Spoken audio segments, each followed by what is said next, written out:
mayamgi nungainabagidamak leijariba makhal mathal Manipur channelna mayambu ikoknona khoirumjari ngasi mayamgi mafamda pujarakliba horror story asigi maming Mapok langol Asiba thawaigi mami season 2 Wari asida hingliba amadi sikraba kanagumbi amataga mari lenejade aibana wakana sagatjaraga tabiriba singi nungainabagidamata semjaba warini Haujing mayamda khudol tamjari Manipuri horror story Mapok langol Asiba thawaigi mami season 2 Mamagi tangkakta mayamna tabikhre bubolgi asengba punamak haidok lubadagi thawai aduna haina khibagi matung inna mahak bubolgi jumdagi chatki adubu thawai aduna khan khiba bubolbu hatke khan khiba pandam madudi phangkhide masidagi yum aduda leiramba thawai adu amuk halaktuna bubolgi mathakta laman khumkhini haina amaiba hembagi mamangda hairam khibani masigi makha tarakpa waridu season 2 asida pujarakli thawdok adugi matung sahi ani haukhre Thenglaba ahingi matamni bubol mapanda thoktuna thabalgi phajaba adu mangolgi istiar aduda phamlaga yengli aduga haukraba matamgi wari kaya ningsingli matamsi phanayamna thenglabani adubu dibanita numit oibanina mi punamak yaya adum langli maramasina bubol na malikaga maga punna dibanitagi mai yengba chapminakhiba adu ningsing kapsari Malikasu adu mangai atai numitsinda kaya thona ningsing ludrabasu ngasigi dibanita numit asidadi ningsing laki matamsidadi bubolgi manakta machanupa ahansu leire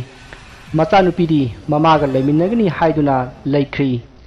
bubolgi machanupa ahansu luhongba sahi pharakle masina matam kharagi matungda bubolgi nungsiraba masu amasu taibang pharoklagani asumna bubolgi mamau nupi aduna Mironba tha taruk hairakpadagi ngahan khaiga manataba mawong matau kayadi tauba horakhrabani adubu bubol amadi magi masa mamoksingna kaya thoina khanjilludi bubol nasu yum asida tawramba phattaba singadu lai khoiram khabanina kaisu tawroi haina khankhibani dibanita numit adugi thaliba ningthiraba maingal adu yengba chatluba magi masa mamoksing hanarakle masigi matung makhoi yum aduda leiriba mising sak chaba toknaraga tumnanaba magi phamungda changnarakle matamasida bubolgi phamungda musinmuba migi mawong manba ama phamlaga leirami bubolgi kadu bubolna mai muthallaga hek thami masi magi ngahanwai pakham oidingaidagi troklaba thabakni masigi maramdi mana leitringai ka asida thamliba leiting singasi mine ukhraga huran khini haina khali masina mai muthatlabadi kanasu uraroi aduna udrabadi huranba ngamlaroi haina mahakna khanjabanani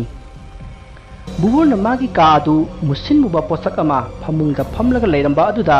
mahakna ka aduge blab adu thaduna nganhalli matamasida kanasu leiramde mana uriba amuba adugi mafam jaga aduda kangkhal machi ama nantharaga leirami maduda bubolna kangkhalgi machi oiramale haina khanjaduna kangkhal adu yepkhatle Asumna buboldu kangkhal adu yepkhatlaba matung phamungda hipthari masigi matung mahakna pham sembal loraga kangkhal adu tharaga tumthakhre machanupa ahan amadi mamau nupi adudi makhoina koirubada namlakpa photo amadi video sing adu yengduna nokminari matamasi nungdangi pung 13 helekle bubolgi masa mamok singsu matamasida tumthanakhre bubol su nungaina tumli Bubolgi masa atai singdi mamagi manakta laikiba yaw mapalamda thabak tawkiba yaw yumda amata leite hawjik yum asida leiriba haibabu bubol amadi magi machanupa ahan amadi mamau makhoi ahum khaktani bubolna nungaina asum tumlingaida saksangda karigumba khonjalama tari buboldu mikap thorakpaga mapa sanarubanara nakragana thawoinamaki mikap thorakpa ngairaga tawribara haibadudi khangde Saksang asida sorok prek lawa khonja lepa leitana tarai buboldu phamungda longna haugallaklaga phamduna ngahak lei wakhal amasu khali karino ne ngahan khaidi kaisu tawdrabani amu horoklaba jatlane asumna khallaga mahak phamungdagi kumtharakle aduga saksang nomda prap lakle mahana saksang jorokpada taramba khonjal adu takhidre masida buboldu chingnaraduna hayeng nong hek nganbaga oza maiba hemba unarudaba yadre haina khalai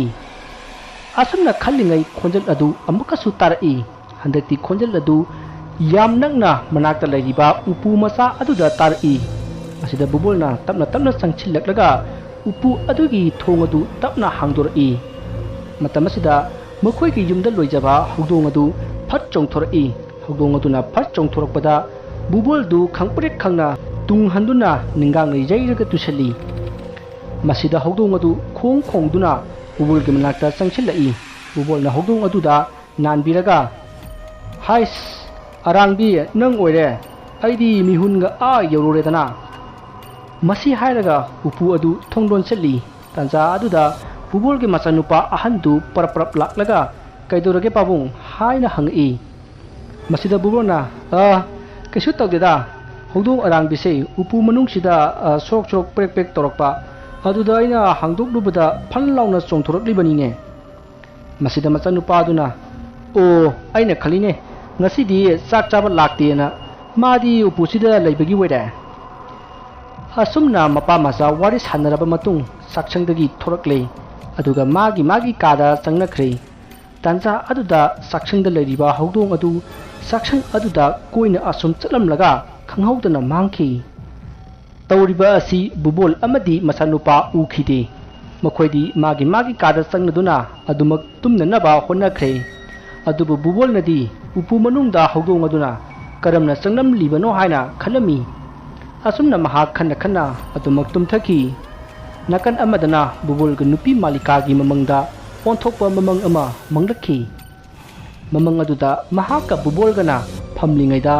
makhoi gi masanupa ahangi poklakkadoriba angang aduna chawroklaba matamda bubol da thana thinduna hatbege saktam ukhi madu ubada malika phuk launa hogal i masa adusu humangna punglup luple sor thabet honduna mamangda thokiba singadu ningsingli machinda su soli is karinone ngasigi aigi mang aduwa kari thoklagaba asumna khanduna mahakna pung jinglubada nungalamdagi pung mari helamle masidagi malika adu nongsu ngandorabasibo haina phamungdagi kumtharaga yumgi thabak inkhang oina tawraga laikhre masigi matung hauji nong phajana ngale bubulsu ayuki masa mau sengtok palloiraga mangolda phamlaga khabar pari machanupasu thoklaga mahaksu khabar gi chemai ama lawraga pari tanja aduda bubulgi mamo ahan thadoi sa puduna thori sa adu table da thamlaga thadoi na hairi ngarang aina nga ayaiba khara thamambadu amata leiramdre ponasu pansilibani kanana huran khrabno khangdi masida bubolna hai chakchangida leibu upudura hoi mani pabung maruda ngarang hogdung ama changnamdana ibungu ga aigana tankhibani matang aduda bubolgi machanupa aduna mu hairi adu ngarang hogdong duna kamaino upu macha aduda changlibajano pafam aduda thadoina hairi ngarang aina injang thongbada nga to haplaga aigi upudu pona pansilamdre aigi kada phone lakpatagi hobe adum chatle aina mu halakpada upu macha du pona pansilamdabadu ubadagi aina pona pansilambane aina kamanungda phone wokpa chatlingaida hogdong du upu macha du changbo oiramgani thadoi wafam aduna bubol amadi magi machanupa ahanadu jingnaba kokle asuna wari sanaba lorba matung thadoi imungda sangkhre bubol amadi machanupa ahandu khabar paduna lehori masiki matung makoi ayuki sak sanaraba matung bubol amadi magi machanupa ahandu office chanakhre hojik yum masida thadoi mathanta yum masida leiri mahanga thabak punamak loisillaga tv yengduna leiri tanja aduda thadoi karomda angang ama nukpagi khonjal nasonna na tarai khonjal adu tabada malikana tv gi volume adu pikna leithaki tv gi volume aduna pikthakhibaga taramba angang nukpagi khonjal adu tuminna leikhre thadoi ka hena khanjilude tv dagi thorakpa sound oiramale khanduna tuminna tv adu sang amada amuk leikhatlaga tv adu yengli masidagi ngahak amuk leiraga bubulgi ka aduda angangi khongji gi makhol gumba ama tarai Thadoi handakti swai lawi TV adu muthatlamlaga mahak bubolgi karomda asum lakli mahak masada karigumba singnaba amadi adum phauroklabani asumna thadoina bubolgi ka jorokpada thadoina tariba khonjal adu atai karisu oiramdre bubolgi ka aduda mari mari sangna yanthaba stilna saba leiting aduda ka aduda thariba fen amana humbadagi makhol thokhanba oiramle maduda thadoina bubolgi ka aduda thariba fen adu muthatlami aduga ka adugi akoibadu koyeng yengi masidagi amuk thorokle asumna thadoina ka arudagi thoroklaga hai sage haiduna hai lauthoknabagi damak makhoi ke saksangda leiba freeze adu tamna lakli masida mahakna freeze adu dagi angur khara lauthoklaga TV kada amuk lakle thadoina freeze adu dagi lauthokliba angur adu hapnaba plate ama longnari ngai da mahak freeze adu ki thong adu lonsinba karamlabani adubu thadoina TV ka adu da changlingai da freeze ki thong adu masa matomta lonsinki thadoi madu karisu khangnamde TV kada satuna angur sana TV yengduna laikhre asunna matamadu asum hawtin kibana numidang waram jorokle tanza asida thadoi ki phonda call lama lakhi call aduda magi mapuroiba nandana hairi taibo manama pabungdu office halakpada lambi de accident thokpadagi hawjik hospital da leire aduna ai sida leitaba yararoi aina susila da nanga khara lemino haikrabani ma laklaga puna leminaroko susila haribasi bubolgi machanupi malikagi manakta laikhibi aduni nandana harekliba wafam adu tabada thadoi yamna phakatcharami adubu nandana yamna kanna sokpanati haina themdilami asomdasu bubolgi nupi malika yamna pakhatcharami mamangnaga nungairamdabaga tariyo paw adunaga mahak yamna pakhalai adubu nandana kaisu tawdre haina themdilami masigi matung thadoigi manakta bubolgi machanupi susila laktuna laikhre tasengbadi bubol khara luna lei haiduna hojik ICU da leiribani masigi matung hojik numit pungta tari bubolgi yumda thadoi amadi susila sak thongli matamasida yum adugi akoibada mi chenbagi khonjal tarai masida susilana thong hangdoklaga yum adugi akoibada kana leibano haina kuyeng yengi adubu kanasu leibadi uramde kanasu leiba udrabadudadi susila imungda mukchangnakle aduga mana sak thongliba aduda mateng pangselli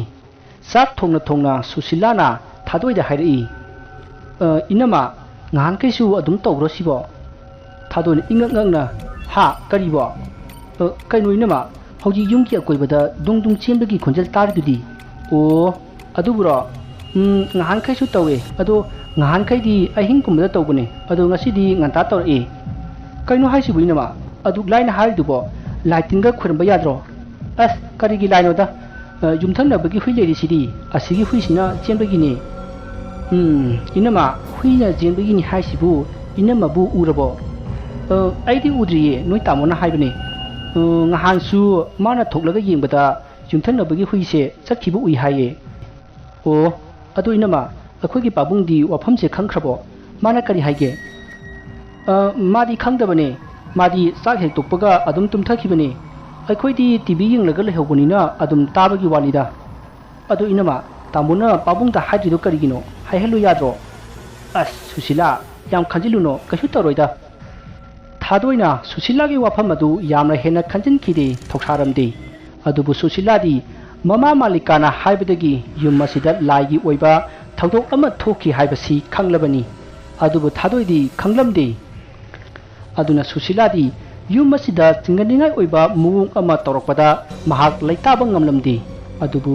thokliba thawdok asigi matangda susilana su mamada haidoklamdi mapana hospital da laikatna duna leiringai tanja asida yumsigi jingnagada pawadu hainingkhidabani adubu susilana khangjaba laigi oiba thorom kharadi tawrage haina khankhre asumna susilana wakal amada leiringai thadoina sak thongbadu losilaktuna makoi ani punna saminare makoi anina sak toklaba matung tumbagi matamsu ngalli haiduna TV kada TV yengli matamasida thadoigi phonda nandagi phone lakhi asumna ꯅꯟꯗꯒ ꯊꯥꯗꯣꯏꯒ ꯋꯥꯔꯤ ꯁꯥꯟꯅꯔꯤ ꯊꯥꯗꯣꯏꯅꯁꯨ ꯃꯀꯨꯕꯣꯛ ꯕꯨꯕꯣꯜꯒꯤ ꯑꯅꯥꯕ ꯑꯗꯨꯒꯤ ꯃꯇꯥꯡꯗ ꯍꯪꯉꯤ ꯅꯟꯗꯅ ꯀꯩꯁꯨ ꯇꯧꯗ꯭ꯔꯦ ꯒ꯭ꯌꯥꯟ ꯇꯥꯗ꯭ꯔꯤ ꯍꯥꯏꯕꯒꯤ ꯋꯥꯅꯤ ꯀꯩꯁꯨ ꯊꯣꯏꯗꯣꯛꯄꯗꯤ ꯇꯧꯗ꯭ꯔꯦ ꯒ꯭ꯌꯥꯟ ꯍꯦꯛ ꯇꯥꯔꯛꯄꯒ ꯌꯨꯝꯗ ꯍꯜꯂꯛꯂꯅꯤ ꯍꯥꯏꯅ ꯍꯥꯏꯔꯛꯂꯤ ꯑꯁꯨꯝꯅ ꯊꯥꯗꯣꯏ ꯑꯃꯗꯤ ꯅꯟꯗ ꯋꯥꯔꯤ ꯁꯥꯟꯅꯔꯤꯉꯩ ꯁꯨꯁꯤꯂꯥꯒꯤ ꯐꯣꯟ ꯑꯗꯨꯁꯨ ꯀꯣꯜ ꯂꯥꯛꯄꯒꯤ ꯔꯤꯡ ꯈꯤꯡꯂꯛꯏ ꯃꯁꯤꯗꯒꯤ ꯁꯨꯁꯤꯂꯥꯅ ꯐꯝꯂꯝꯕꯗꯒꯤ ꯍꯧꯒꯠꯂꯛꯂꯒ ꯆꯥꯔꯖ ꯇꯧꯔꯤꯕ ꯐꯣꯟ ꯑꯗꯨ ꯂꯧꯔꯝꯃꯤ ꯇꯥꯟꯖꯥ ꯑꯗꯨꯗ ꯃꯄꯥꯒꯤ ꯀꯥꯗ ꯀꯅꯥꯒꯨꯝꯕꯤ ꯅꯨꯄꯤ ꯃꯆꯥ ꯑꯃ ꯆꯪꯈꯤꯕꯒꯨꯝ ꯍꯥꯏꯐꯦꯠ ꯎꯍꯧꯈꯤ ꯃꯁꯤꯗ ꯁꯨꯁꯤꯂꯥꯅ ꯐꯣꯟ ꯑꯗꯨ ꯋꯥꯈꯠꯂꯤ ꯑꯗꯨꯒ ꯃꯃꯥꯒ ꯋꯥꯔꯤ ꯁꯥꯟꯅꯔꯤ ꯐꯣꯟ ꯇꯧꯔꯛꯂꯤꯕ ꯑꯗꯨ ꯃꯃꯥ ꯃꯥꯂꯤꯀꯥ ꯑꯣꯏꯔꯝꯃꯤ ꯁꯨꯁꯤꯂꯥꯅ ꯋꯥꯔꯤ ꯁꯥꯟꯅ ꯃꯄꯥꯕꯨꯡꯒꯤ ꯀꯥ ꯑꯗꯨꯗ ꯑꯁꯨꯝ ꯆꯪꯁꯤꯜꯂꯤ ꯑꯗꯨꯒ ꯀꯥ ꯑꯗꯨꯒꯤ ꯃꯩ ꯑꯗꯨ ꯊꯥꯜꯂꯒ ꯑꯀꯣꯏꯕꯗꯨ ꯀꯣꯏꯅ ꯑꯁꯨꯝ ꯌꯦꯡꯉꯤ ꯑꯗꯨꯕꯨ ꯀꯅꯥꯁꯨ ꯂꯩꯕꯗꯤ ꯎꯗꯦ ꯃꯁꯤꯗꯒꯤ ꯁꯨꯁꯤꯂꯥꯅ ꯄꯥꯞꯅ ꯑꯣꯏꯅ ꯃꯥꯜꯂꯦ ꯈꯟꯗꯨꯅ ꯀꯥ ꯑꯗꯨꯒꯤ ꯃꯩ ꯑꯗꯨ ꯃꯨꯊꯠꯂꯝꯂꯦ ꯑꯗꯨꯒ ꯄꯔꯞ ꯊꯣꯔꯛꯂꯦ ꯇꯥꯟꯖꯥ ꯑꯗꯨꯗ ꯀꯔꯤꯒꯨꯝꯕ ꯑꯃꯒꯤ ꯈꯣꯟꯖꯦꯜ ꯑꯃ ꯑꯃꯨꯛ ꯇꯥꯔꯛꯏ ꯁꯨꯁꯤꯂꯥꯗꯨ ꯆꯠꯂꯝꯕꯗꯒꯤ ꯆꯞ ꯂꯦꯞꯂꯒ ꯃꯄꯥꯒꯤ ꯀꯥ ꯑꯗꯨꯗ ꯑꯃꯨꯛ ꯆꯪꯁꯤꯜꯂꯛꯏ ꯑꯗꯨꯒ ꯃꯩ ꯑꯗꯨ ꯊꯥꯜꯂꯒ ꯒꯝ ꯆꯪꯁꯤꯜꯂꯤ ꯃꯁꯤꯗꯒꯤ ꯊꯥꯔꯤꯕ ꯐꯃꯨꯡ ꯑꯗꯨꯒꯤ ꯀꯥꯡꯈꯗ ꯄꯥꯛꯊꯔꯒ ꯀꯔꯤ ꯂꯩꯕꯅꯣ ꯍꯥꯏꯅ ꯌꯦꯡꯉꯤ ꯇꯥꯟꯖꯥ ꯑꯗꯨꯗ ꯃꯃꯤꯠ ꯂꯪꯇ꯭ꯔꯤꯛ ꯂꯪꯅ ꯑꯃꯝꯕ ꯃꯔꯛ ꯑꯗꯨꯗ ꯀꯨꯟꯗꯨꯅ ꯂꯩꯔꯝꯕ ꯍꯧꯗꯣꯡ ꯑꯃ ꯁꯨꯁꯤꯂꯥꯒꯤ ꯃꯃꯥꯏ ꯃꯄꯥ ꯇꯝꯅ ꯆꯣꯡꯁꯤꯜꯂꯛꯏ ꯃꯗꯨ ꯎꯕꯗ ꯁꯨꯁꯤꯂꯥ ꯈꯪꯗꯨꯅ ꯈꯪꯂꯥꯎ ꯂꯥꯎꯈꯠꯂꯤ ꯑꯗꯨꯕꯨ ꯍꯧꯗꯣꯡ ꯑꯗꯨꯗꯤ ꯈꯣꯡꯗꯝꯂꯒ ꯑꯗꯨꯝ ꯅꯣꯝꯍꯧ ꯑꯗꯨꯝ ꯆꯠꯈ꯭ꯔꯦ ꯁꯨꯁꯤꯂꯥꯅ ꯀꯟꯅ ꯈꯪꯂꯥꯎ ꯂꯥꯎꯔꯛꯄ ꯑꯗꯨꯗ ꯊꯥꯗꯣꯏꯗꯨ ꯄꯔꯞ ꯂꯥꯛꯂꯒ ꯀꯔꯤ ꯇꯧꯔꯕꯅꯣ ꯍꯥꯏꯅ ꯍꯪꯉꯛꯏ ꯃꯁꯤꯗ ꯁꯨꯁꯤꯂꯥꯅ ꯍꯧꯗꯣꯡ ꯑꯃ ꯂꯩꯔꯝꯃꯤ ꯃꯗꯨꯗ ꯈꯪꯕꯅꯤ ꯍꯥꯏꯔꯝꯃꯤ ꯑꯁꯨꯝꯅ ꯁꯨꯁꯤꯂꯥꯅ ꯃꯃꯥꯗꯁꯨ ꯍꯥꯏꯔꯝꯃꯤ ꯃꯁꯤꯒꯤ ꯃꯇꯨꯡ ꯃꯈꯣꯏ ꯑꯅꯤꯃꯛ ꯐꯣꯟ ꯑꯗꯨ ꯊꯝꯅꯔꯦ ꯃꯁꯤꯗꯒꯤ ꯇꯨꯝꯅꯔꯁꯤ ꯍꯥꯏꯗꯨꯅ ꯁꯨꯁꯤꯂꯥ ꯑꯃꯗꯤ ꯊꯥꯗꯣꯏ ꯃꯥꯒꯤ ꯀꯥꯗ ꯇꯨꯝꯅꯈ꯭ꯔꯦ ꯃꯁꯤꯒꯤ ꯃꯇꯨꯡ ꯍꯧꯖꯤꯛ ꯑꯍꯤꯡꯒꯤ ꯃꯇꯝ ꯑꯣꯏꯔꯛꯂꯦ ꯁꯨꯁꯤꯂꯥ ꯑꯃꯗꯤ ꯊꯥꯗꯣꯏ ꯅꯨꯡꯉꯥꯏꯅ ꯑꯗꯨꯃꯛ ꯇꯨꯝꯂꯤ ꯇꯥꯟꯖꯥ ꯑꯁꯤꯗ ꯃꯁꯛ ꯌꯥꯝꯅ ꯅꯨꯡꯁꯤꯈ꯭ꯔꯕꯤ ꯅꯨꯄꯤ ꯃꯆꯥ ꯑꯃ ꯕꯨꯕꯣꯜꯒꯤ ꯀꯥꯗꯒꯤ ꯊꯣꯔꯛꯏ ꯑꯗꯨꯒ ꯌꯨꯝꯌꯥꯏ ꯑꯗꯨꯗ ꯀꯣꯏꯆꯦꯟ ꯆꯦꯟꯗꯨꯅ ꯁꯥꯟꯅꯔꯛꯏ ꯇꯧꯔꯤꯕꯁꯤꯡ ꯑꯁꯤ ꯁꯨꯁꯤꯂꯥ ꯑꯃꯗꯤ ꯊꯥꯗꯣꯏꯗꯤ ꯀꯔꯤꯁꯨ ꯈꯪꯗꯅ ꯅꯤꯡꯉꯥꯏꯗꯅ ꯑꯗꯨꯃꯛ ꯇꯨꯝꯂꯤ ꯃꯁꯤꯗꯒꯤ ꯑꯉꯥꯡ ꯑꯗꯨ ꯊꯥꯗꯣꯏꯒꯤ ꯀꯥ ꯑꯗꯨꯗ ꯑꯃꯨꯛ ꯆꯪꯁꯤꯜꯂꯛꯂꯒ ꯃꯐꯝ ꯈꯪꯗꯅ ꯃꯥꯡꯈ꯭ꯔꯦ ꯃꯁꯤꯒꯤ ꯃꯇꯨꯡ ꯍꯧꯖꯤꯛ ꯅꯣꯡ ꯉꯥꯜꯂꯦ ꯊꯥꯗꯣꯏ ꯑꯃꯗꯤ ꯁꯨꯁꯤꯂꯥꯁꯨ ꯍꯧꯒꯠꯇꯨꯅ ꯌꯨꯝꯒꯤ ꯊꯕꯛ ꯏꯟꯈꯥꯡ ꯇꯧꯔꯤ ꯃꯁꯤꯒꯤ ꯃꯇꯨꯡ ꯁꯨꯁꯤꯂꯥꯅ ꯆꯥꯛ ꯊꯣꯡꯒꯠꯈ꯭ꯔꯦ ꯊꯥꯗꯣꯏꯗꯤ ꯃꯁꯥ ꯑꯗꯨ ꯂꯥꯏꯍꯧ ꯈꯔ ꯂꯩꯕꯒꯨꯝ ꯇꯧꯋꯤ ꯍꯥꯏꯗꯨꯅ ꯐꯃꯨꯡꯗ ꯍꯤꯞꯇꯨꯅ ꯑꯃꯨꯛ ꯂꯩꯈ꯭ꯔꯦ ꯃꯁꯤꯗꯒꯤ ꯁꯨꯁꯤꯂꯥꯅ ꯆꯥꯛ ꯊꯣꯡꯕ ꯂꯣꯏꯔꯒ ꯆꯥꯛ ꯈꯔ ꯇꯤꯐꯤꯟꯗ ꯍꯥꯞꯆꯤꯜꯂꯒ ꯍꯣꯁꯄꯤꯇꯥꯜꯗ ꯆꯠꯅꯅꯕꯒꯤ ꯊꯣꯔꯛꯂꯦ ꯁꯨꯁꯤꯂꯥꯅ ꯃꯅꯝꯃꯗ ꯃꯊꯟꯇ ꯂꯩꯍꯧꯕ ꯌꯥꯒꯗ꯭ꯔꯥ ꯍꯥꯏꯅ ꯍꯪꯂꯝꯃꯤ ꯃꯁꯤꯗ ꯊꯥꯗꯣꯏꯅ ꯅꯣꯛꯂꯒ ꯀꯩꯁꯨ ꯇꯧꯔꯣꯏꯗ ꯏꯊꯟꯇ ꯂꯩꯍꯧꯕ ꯉꯝꯅꯤ ꯍꯥꯏꯔꯛꯄꯗꯒꯤ ꯁꯨꯁꯤꯂꯥꯅꯁꯨ ꯅꯣꯛꯂꯒ ꯑꯗꯨꯗꯤ ꯂꯩꯔꯝꯃꯣ ꯑꯩꯁꯨ ꯆꯥꯛꯁꯤ ꯍꯦꯛ ꯄꯤꯔꯝꯕꯒ ꯂꯥꯛꯀꯦ ꯍꯥꯏꯔꯝꯂꯒ ꯍꯣꯁꯄꯤꯇꯥꯜꯗ ꯂꯩꯔꯤꯕ ꯅꯟꯗꯒꯤ ꯆꯥꯛ ꯊꯤꯟꯕ ꯁꯨꯁꯤꯂꯥꯅ ꯂꯥꯛꯂꯤ ꯑꯁꯨꯝꯅ ꯁꯨꯁꯤꯂꯥ ꯍꯣꯁꯄꯤꯇꯥꯜ ꯌꯧꯗꯨꯅ ꯃꯥꯅ ꯄꯨꯔꯛꯂꯤꯕ ꯆꯥꯛ ꯑꯗꯨ ꯃꯕꯨꯡꯗ ꯄꯤꯖꯔꯤ ꯑꯗꯨꯒ ꯃꯄꯥꯕꯨꯡꯒꯤ ꯐꯤꯕꯝꯁꯨ ꯌꯦꯡꯂꯝꯃꯤ ꯅꯥꯀꯟ ꯑꯃꯗꯅ ꯊꯥꯗꯣꯏꯅ ꯐꯃꯨꯡꯗ ꯇꯨꯝꯂꯤꯉꯩ ꯃꯥꯒꯤ ꯃꯅꯥꯀꯣꯡꯗ ꯕꯨꯕꯣꯜꯗꯨ ꯁꯤꯔꯦ ꯍꯥꯏꯗꯨꯅ ꯀꯞꯅ ꯂꯥꯎꯅꯕꯒꯤ ꯈꯣꯟꯖꯦꯜ ꯇꯥꯔꯛꯏ ꯑꯗꯨꯒ ꯊꯪꯅꯕ ꯃꯤꯀꯨꯞꯇꯅ ꯑꯉꯥꯡ ꯅꯨꯄꯤ ꯃꯆꯥ ꯑꯃꯅ ꯊꯤꯛ ꯅꯣꯛꯄꯒꯤ ꯈꯣꯟꯖꯦꯜ ꯇꯥꯔꯛꯏ ꯈꯣꯟꯖꯦꯜꯁꯤꯡ ꯑꯗꯨ ꯇꯥꯔꯨꯕꯗ ꯊꯥꯗꯣꯏꯗꯨ ꯌꯥꯝꯅ ꯀꯤꯔꯛꯂꯝꯃꯤ ꯃꯍꯥꯛꯅ ꯀꯤꯃꯜꯂꯛꯄꯗꯒꯤ ꯀꯟꯅ ꯂꯥꯎꯈꯠꯂꯨꯔꯦ ꯇꯥꯟꯖꯥ ꯑꯁꯤꯗ ꯃꯍꯥꯛ ꯃꯤꯀꯞ ꯊꯣꯔꯛꯏ ꯃꯁꯤꯗ ꯊꯥꯗꯣꯏꯅ ꯀꯔꯤꯅꯣꯅꯦ ꯍꯧꯖꯤꯛ ꯑꯩꯅ ꯇꯥꯈ꯭ꯔꯤꯕꯁꯤꯡꯗꯨꯕꯣ ꯃꯪꯗ ꯇꯥꯏꯕꯪꯂꯅꯦ ꯑꯁꯨꯝꯅ ꯈꯟꯗꯨꯅ ꯃꯍꯥꯛ ꯃꯅꯥꯛꯇ ꯂꯩꯔꯤꯕ ꯇꯦꯕꯜ ꯑꯗꯨꯗꯒꯤ ꯏꯁꯤꯡ ꯍꯥꯞꯄ ꯕꯣꯇꯜ ꯑꯗꯨ ꯂꯧꯔꯒ ꯏꯁꯤꯡ ꯈꯔ ꯊꯛꯏ ꯑꯗꯨꯒ ꯁꯣꯔ ꯁꯥꯡꯅ ꯍꯣꯟꯗꯣꯛꯏ ꯃꯇꯝꯁꯤ ꯅꯨꯡꯊꯤꯜꯒꯤ ꯃꯇꯝ ꯑꯣꯏꯔꯛꯂꯕꯅꯤ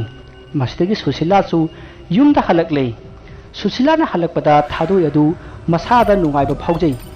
ꯉꯁꯥꯏꯗꯒꯤ ꯌꯨꯝ ꯑꯗꯨꯗ ꯇꯨꯃꯤꯟꯅ ꯂꯩꯔꯝꯕꯅꯤ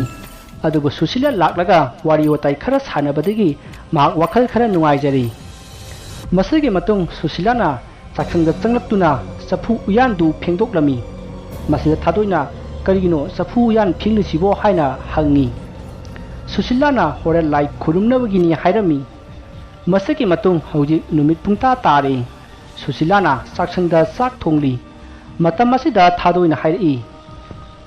ꯁꯨꯁꯤꯂꯥ ꯅꯣꯏ ꯇꯥꯃꯣꯗꯨꯕꯨ ꯅꯨꯡꯗꯥꯡꯒꯤ ꯆꯥꯛꯇꯤ ꯀꯗꯥꯏꯗꯒꯤ ꯆꯥꯏ ꯍꯥꯏꯒꯦ ꯏꯅꯝꯃ ꯍꯣꯇꯦꯜꯗꯒꯤ ꯑꯗꯨꯝ ꯆꯥꯏ ꯍꯥꯏꯌꯦ ꯉꯁꯥꯏ ꯑꯩꯅ ꯆꯥꯛ ꯊꯤꯟꯕꯗꯨꯁꯨ ꯊꯤꯜꯂꯛꯀꯅꯨ ꯌꯨꯝꯗ ꯅꯅꯝꯃꯒ ꯂꯦꯡꯗꯅ ꯂꯩꯌꯨ ꯍꯥꯏꯔꯛꯏ asumna wari sana sana sak thongbana hojik sak thongbudi loiraklei masidagi susilana mana kaithel leirakpa la ama sengna isingda samthoklaga machet ama setlami aduga safudagi sak khara thidoklaga chadum ahum tarami aduga la aduda haplaga mapanda puthoraklei thadoisu matungda inerakli masidagi susilana sumangi makha thangba maikaigi sumang masi amada mana puthorakliba la da hapliba sak chadum ahum adu tapna thami aduga lairon khara solai yum asida tinyet liba layet liba tinmu laimu phataba nakhoi punamaki chathak oina ngasi yum asigi yumburemba bubolgi machanupi susila aina sak chadum ahum pirabani ngasi haiba numit asidagi yum asida tinyet naba layet naba yararoi nate phamda tekro nahan phamda hankro gurugu yathangne lairon asi haraga susilana makok leibak tana khoirumjari aduga imungda manama puduna parap changai aduga thongodo lonsillamlaga saksangda changkhre asumna susila amati thadoi sak chabal loiraga mahau sagum tv yengli numit asidi dung chenbaki khonja ta khijai masida thadoina susilabu amai bi haina laknaraga nukli thadoina laiwa asi kadai dagi tambano haina susila da hangi susilana mamagi mapamda mabukna haibi bani haina hairami asumna makoi wari sana tv yenglambadagi tumninglappadagi magi kada sangduna tumna khre wari asigi tangkak matang masta loijare susilana sakratum ahum thadokpada yumda tawramba taramba sing adu tawkhidi masina adumak tupinna laikhrabra natragana kari karamba thawdok thulakadoribano haibadu mathangi tangkakta khangminarasi wari asida soikiba lankiba asoiba wahi wata kya yawrabasu taibiriba singna pukchal chauna ngakpiyu